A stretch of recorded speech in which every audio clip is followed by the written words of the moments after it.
أعزائي طلاب البكالوريا في ربوع هذا الوطن، يعني ما زال الوقت وإن كان ضيق، لكن لا تقلق ولا تخف من شبح البكالوريا. إذن لديك أيام معدودة على الأصابع لتجتاز الامتحان بكل ثقة وجدارة.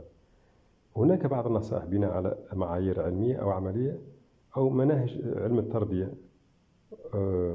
إذن تعلم الفهم ثم الحفظ عن طريق التكرار الشفهي أو الكتابي، ثم المراجعة باهتمام وتركيز مع مراعاة منحنى الدراسة، بمعنى هناك نشاط ذروة في الذاكرة، يعني انهض باكرا إلى غاية منتصف النهار.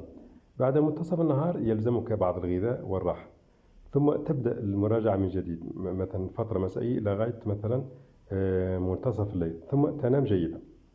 أيضا ركز، لا تركز على مادة واحدة، بمعنى حتى لا تسأم أو تصاب بالكره، لكن قسم المواد صباح مساء، بمعنى إعادة تجديد ونشاط وحب لكل مادة. في الجمعة والسبت حاول أن تقوم بمراجعة كاملة لكل مواد. طبعا الأسبوع القادم الأحد حاول أن تراجع ما تريد تمتحن منه أو فيه يوم السبت. ثم هناك ملاحظات هامة جدا: تعلم الخط الجيد والإجابة بمنهجية،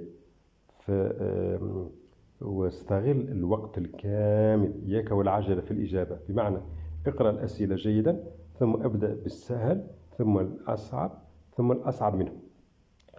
عند انتهاء من الامتحان يوم الأحد إياك أن تقوم بمراجعة المواد التي امتحنت فيها، وإنما انساها نهائيا حتى لا تصاب بنكسة أو ضعف أو حزن عميق لأنك لم تقم بإجابة صحيحة. وهكذا دواليك، يعني امتحان اثنين تراجعه الأحد ليلا، امتحان ثلاثاء الاثنين ليلا، أربعاء ثلاثاء ليلا، إلى غاية آخر امتحان. تحلى بشجاعة وكن صبورا، ادعو الله أن يوفقك، ولا تنسى دعاء والديك. ما زال في الأمل، يعني بريق من الأمل وبصيص من الأمل لغد أفضل. ركز